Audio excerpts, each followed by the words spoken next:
hours will come later. Okay, now we go to paradigm shift number 2. Okay, we only have 2, so don't worry too much. Human nature is to think only of 3 individuals. Okay, that's the way we were brought up, and again, that's human nature. Me, myself, and I. Okay, I mean, have you ever wondered, you put 2 kids, two 2-year-olds in a room with 1 million toys, and they'll fight about the same one. Have you ever wondered that? You have 2 kids in a room, and they have 10 million toys, and they fight about the same one. It's human nature. I'm not trying to offend anyone. Please don't, Joe, saying we're selfish. No, that's not what I'm saying. It's human nature to think about me, myself, and I. When you're a student in school, to illustrate my point a little bit, do you study hard for an examination, and then after studying for 2-3 weeks and taking the exam and submitting, do you submit it with your classmate's name on it? No, you put your name on it. If you know you did bad on the test, then maybe you want to put your classmate's name on it, right? But no, you want the grade, you want the passing grade, you want the high mark. In the corporate world, you don't work on a project, then give credit to your colleague because you want the promotion yourself. Right? You don't work on a project, get everything in, the loan pushes through or whatever, and say, no, I didn't do it, Harun did. No, in the corporate world, no, it's in my report. This was my project, blah, blah, blah. Why? So that you get the promotion. And there's nothing wrong with that. I mean, let's face it. In this world, we were brought up in an environment where success and financial compensation is determined by getting credits for your work, your volume, your efforts. That's the way we were trained. That's the society that we grow up in. Whether we admit it or not. There's some people that will admit it, and there's some people, that will say, no, I only think of others. Well, then why do you think of others? Because it makes me feel good. So the benefit ultimately still ends up going to you. You know what I'm saying? I mean, that's human nature. Okay, which now brings us to the classic WIFN. How many know what that means? Wifam. What's in it for me? My mom always used to tell me that as a teenager growing up. As long as you build your business that caters to this, in other words, to someone, what's in it for him, then you're going to make money. Paradigm shift number 2. If you want to make money in this business, forget about yourself. If you want to make money in this business, forget about yourself. Think only of your organization. Think only of your leaders. If you spend all your time helping those under you in your organization, what do you think will happen? What do you think will happen? If I spend 8 hours every day helping Harun, bring in his directs, and helping his directs bring in their directs, and then we start helping out and bring in their, what do you think will happen? Harun starts to earn money. His network starts to earn money. His organization starts to earn money. They would earn more, then they'd be more enthusiastic about building the business. Let me tell you, if you have somebody that you refer to this business, and after 2-3 months they haven't even qualified for their coin, or they haven't had their first step yet, what's going to happen? Do you think they're going to be excited? No, they're going to be really discouraged about the business. You want them to get excited. You want people to be excited under you. That's why, remember I was telling you earlier, I thought when these 40, 50 people told me no, that's it, I'm not going to make money in this business. But I was wrong. And like I said, I took it happened to be a blessing in disguise instead of a curse. Because now, can you imagine if these 40, 50 people said yes? Can you imagine taking care of 40 or 50 people? Because only Ferdy and my cousin, I thank God that my cousin and Ferdy were the only 2 people that said yes. Because now I had 8, 9, 10 hours a day dedicated to just making sure that they earn. And let me tell you, Ferdy was doing very, very well in another company. Okay, he was earning the equivalent of about maybe 3,000, 4,000, 5,000 a month US with another company. Dave, the same thing. Dave was earning about 9, 8, 10,000 a month with another company. Okay? So of course they were giving more time for that company.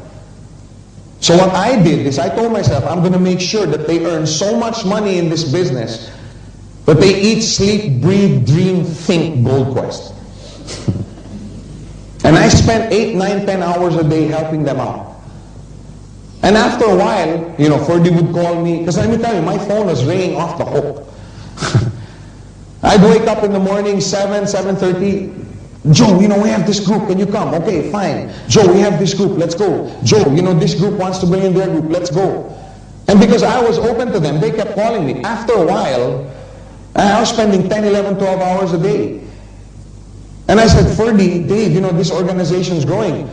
You know, can you do some presentations here so that I can go and present over? Oh, no, we can't. We said, why not? And this is a true story. Because that company said, if we don't stop doing this, we still $10,000. I can't say, you know, I can't just say goodbye to that. And that's when I decided, I'm gonna make these guys earn so much money that they're gonna eat, sleep, dream, breathe, think Gold Quest. And I spent all 8, 9, 10 hours a day. And not just for them, and also the organizations on the other side. On the second month, Dave earned about 18,000 US. Ferdy earned about 10,000 US or 9,000 US on his second month. You know what they told the owner of that company? You know, in a letter, respectfully, sir, you know, if you want to terminate us, terminate us. Yeah. But we're not going to stop doing this business because what took us 3 years to do here, we did in 2 months. Now, would you like to have leaders in your organization with that kind of mentality? Well, then what are you doing to deserve it? Spend time with them. The more money they earn, the more excited they get. The more excited they get about the business, they will take it more seriously. Do you think Ferdy and Dave took a step of faith when they said, sir, go ahead, terminate us, but we're not going to stop doing this business? Was that a step of faith for them? Were they taking the business seriously? Why? Because that's where their rice bowl was coming from. If you want people in your organization to take this business more seriously, if you want them to spend more time, if you want them to open themselves up to more training, make it worth their time. Make it worth their while to do so. Anyway, in the long run, who does it benefit? When you have people that are committed, that are all out for this business, that do this business on a full-time basis, who does it benefit? You. It benefits you. I was in shock when I first got my check. I'm serious. I knew I was going to make money in this business. When I first sat down in the business plan and listened to the business plan, I was like, wow, this is unbelievable. But when I first came in, I said, okay, I purchased a 9-header, okay, in the beginning. I don't recommend that's what you do, okay. It was my first time to be involved in this business. I didn't know all the strategies, okay. If I would have known then what I know now about the business, I would have just done a 3-header. Because you can open under, right? We'll take that up during the strategy sessions. And it wasn't something that came easy. My wife was, how many met my wife here last? She's not here now, so we can talk about her. But it's just our secret, okay? Just us and the people who buy this tape. But my wife was really, oh, another one of these, I don't want to join. How much do we have? 900? Oh my God. I mean, you see her, she's, you know, sweet, and you should see her when she's, you should see her on the golf course. She turns into a completely different personality. But she was really, I don't want to have anything to do with that business. That's your business. I refuse any ownership of that business. Blah, blah, blah. But I was like, no, I'm going to do this, blah, blah, blah. So I, put in my draft, started doing the business. 2 weeks later, I was in Cebu. Not Cebu, but Cebu. It's in the Philippines. Doing the business. And we weren't fighting anymore. Okay, we like to try and end our fights before we go to sleep at night. Doesn't always work, but we try. But anyway, we weren't fighting. And I was, every night when I'm away, I'm calling her, blah, blah, blah. And she goes, hey, ba, guess what? We got a FedEx package today. Really? Oh, isn't it? Our coins. I was like, you mean my coins? Yeah, our coins. And also our check. You mean my check? Yeah, our check. When I came back to Manila, she was with her friends and you should see our new business. I was like, our new business? I thought this was my business. But that's the way it is. How many had a similar experience when they were starting the business? You mean my wife said the same thing to you?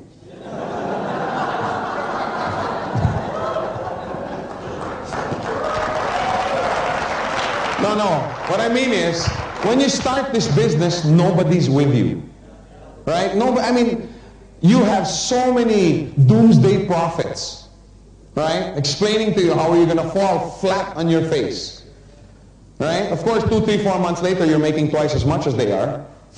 But then that's when everybody starts to take note. Which is, okay, this is not on the PowerPoint, but I'd like to make this point. Always remember, okay, you and also the people that are your leaders in your organization, always remember to explain to them, the hardest part about this business is the beginning.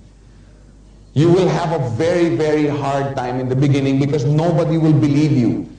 Can you imagine walking up to somebody and saying, hey bud, let me show you how to make $20,000 a week?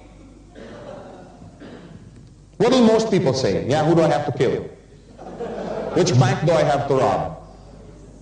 Because most people don't have even the imagination, you know what I'm saying, that they will ever be earning that much.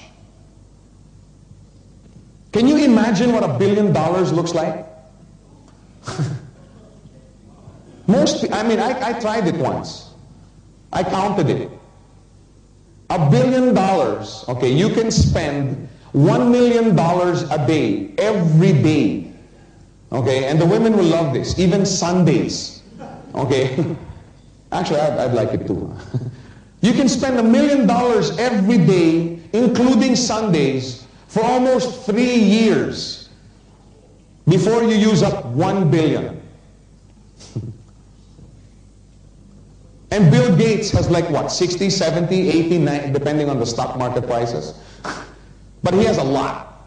But can you imagine having 60 billion US dollars?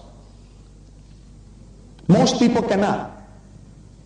That's what I'm saying. Most people can't even imagine in their minds somebody pulling in a check of $20,000 a week. And that's the reason why people reject you. They're not rejecting you because of you. They're rejecting you because basically what they're telling you and themselves is, how dare you think that you're above us? How dare you think that you can achieve something that most of us can't even imagine? That's what they're saying no to. Remember we were talking last night about courage? Because it does take courage to sit here in your room, write down your dreams and your visions and your compelling reasons and burning desires and say, I will work hard to get this. It takes courage because it hurts when you don't get it. So people, instead of hurting themselves, they'd rather say, no, it doesn't exist. That's why people say no. That's why people give you a hard time when you're starting. But once you start earning money, is it still hard? You think Dave Trinidad or Ronnie Wong or Marie Glenn or Fergie Tolentino or Annan or Patman or Tony Kong, do you think they have a hard time explaining to people that this business works? No, because does it work? Yes. Look. See that subdivision? I just bought it with my earning. No, I was just kidding. But it'll get to that. Or you get shocked when you find out how much people have taken home because of this business. If I told you, you guys wouldn't believe how much the serious people in this business have taken home. You think about it. 10,000 a week. Now after 2-3 months, it's 15,000 a week. After 2-3 months, it's 20,000 a week. Do some arithmetic. What do you come out with? A lot. So it pays to take this business seriously. But anyway, can you imagine having Dave Trinidad earning $20,000 a week on one side, right? And then you have, let's say, TG Quintana earning $10,000 a week on another side. What happens? Never mind you. What happens to them? They become very, very serious about the business. They make sure they're fully trained. They make sure they train their people. You see what I'm saying? That's the way to make money in this business. Forget about yourself. And that's what I meant earlier. I was very shocked when I got my check because all I was thinking about was helping them build. I was involved with another company where at every end of the month, you know how it is in this way, usually it's end of the month, you check everybody's volumes and stuff like that. And every end of the month I would go to the accounting department and ask, how much did this guy earn? And I'm talking about all my downlines, because this was an MLM company, you know, and these were all my downlines. And I was asking, how much did this person make? How much did this person make? And every month I would come and ask how much they made, how much they made. And finally, after 2-3 months, the president of that company pulled me aside and said, Joe, how come you're only asking about, you never ask about your check? And I said, you know, it's inevitable. If these people make money, I will make money. And the only way I will make money is if I help them make money. In other words, I'm asking you to do something that I have done and I know it works. Just make sure they earn money. Can you imagine having 5 on your left and 5 on your right? All of them are millionaires.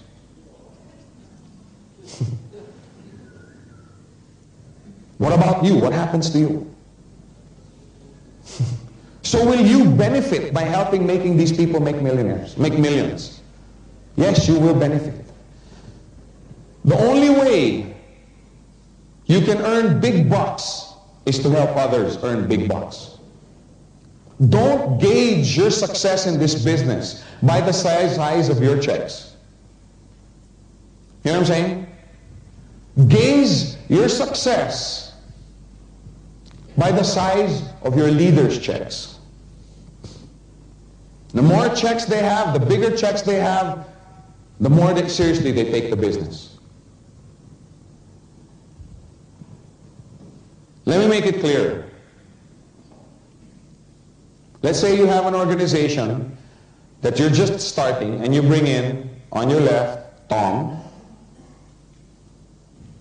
and then on your right you bring in Bob. Jeff. I forgot, Bob joined the other company. Okay, Jeff was the one who joined. If Tom on the left is earning $400 a month and Jeff on the right is earning $10,000 a month, okay, a slight difference there, of only about $9,600. Who do you think would consider doing the business more seriously? Boy, really focused on dollars here. We forgot the guy's name. His name is Jeff, guys. Who do you think would take it more seriously? Jeff. He's the one that will take this business seriously. He's the one that will make sure he gets all the books, he gets all the tapes, he attends all the meetings. Those are the kind of leaders you want. Who do you think will consider doing this business full-time? Wouldn't you want to have an organization of all full-time questers? Now, if he's making $5,000 US a month in the current vocation that he's in, and he's earning $400 a week or $400 a month with GoldQuest, which one do you think he'll take more seriously? Of course, job. It could be a job, it could be a business, it could be whatever. You see what I'm saying? But if he's earning $5,000 a month here, right, and he over here on the other side, he's earning $20,000 a month, which do you think he'll take more seriously? This one.